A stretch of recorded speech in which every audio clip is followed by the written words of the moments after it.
Travelers using the Howard Cook and Jimmy Cliff Boulevards in Montego Bay, St. James will notice a new addition to the beachfront property popularly known as Dump Up Beach, where temporary fencing has been erected. This is because construction works for the multi-million-dollar closed Habour Beach Park development has started.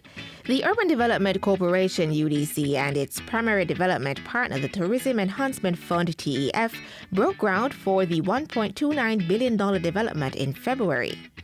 Funding is provided by the Government of Jamaica, TEF, the Inter-American Development Bank, and the St. James Municipal Corporation. The Closed Habour Beach Park is a project that the UDC management and staff are very excited about. It's really our flagship project for this financial year that addresses the wide range of services and interventions we'd like to make in a sustainable way, in that it addresses everything, the economic, the social, and the environmental concerns in the area. We were pleased to partner with the UDC on this project. 16 acres with the beachfront right in the center of Montego Bay. We felt we could do something special with that, and that's exactly what we're doing. The 16-acre property is being transformed into a recreational space that will operate as a free-access licensed public beach and a multi-purpose park for residents of and visitors to Montego Bay.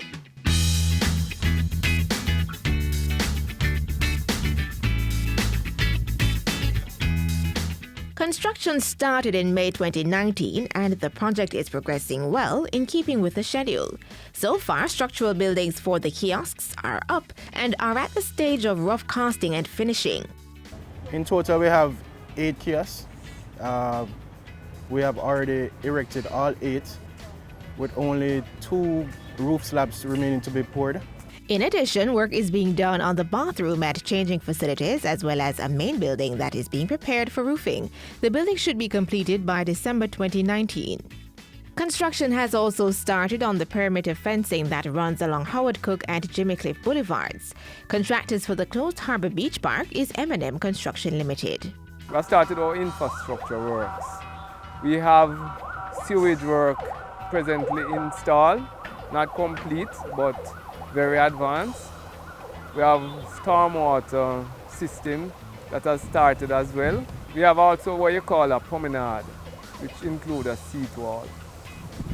We have done excavation, probably say about 25% of that section. Closed Habour will, upon completion, will have a 700-meter jogging trail. It will have a futsal or beach football area, beach volleyball, kiddies play area, multi-purpose courts, as well as a multi-purpose event space. The UDC carries out regular inspections and holds meetings to ensure the project is being executed according to design specifications and quality, as well as within the expected timeline. Water quality monitoring is also being conducted. The entire process is to ensure that the quality of the water is maintained before the start of the project as well as at the end, so that it ensures that the people of Montego Bay have pristine waters to swim in. Simultaneous with the development of the closed Habour Beach Park is the rehabilitation of groins along the area. This is to protect the shoreline from erosion and to support the sustainable development of the beach. The closed Habour Bay Beach and the rehabilitation of the groins form part of plans to redevelop Montego Bay. The UDC's involvement in Montego Bay ranges from the establishment of the hip strip now called Jimmy Cliff Boulevard, as well as Howard Cook Boulevard. The UDC also manages the Walter Fletcher Beach, which is open to the public. The development of Closed Habour is an important next step in really bringing new urban interventions to Montego Bay. We are very pleased to bring this together. Construction is underway, it's going well, and we look forward to delivering and opening this park in 2020. The UDC making development happen in Western Jamaica. To learn more about the work of the Urban Development Corporation, call 876-656-8031 or visit their website at www.udcja.com. You may also follow them on Facebook, YouTube, Twitter, and Instagram, or visit their information center on the ground floor, Kingston Mall, downtown Kingston.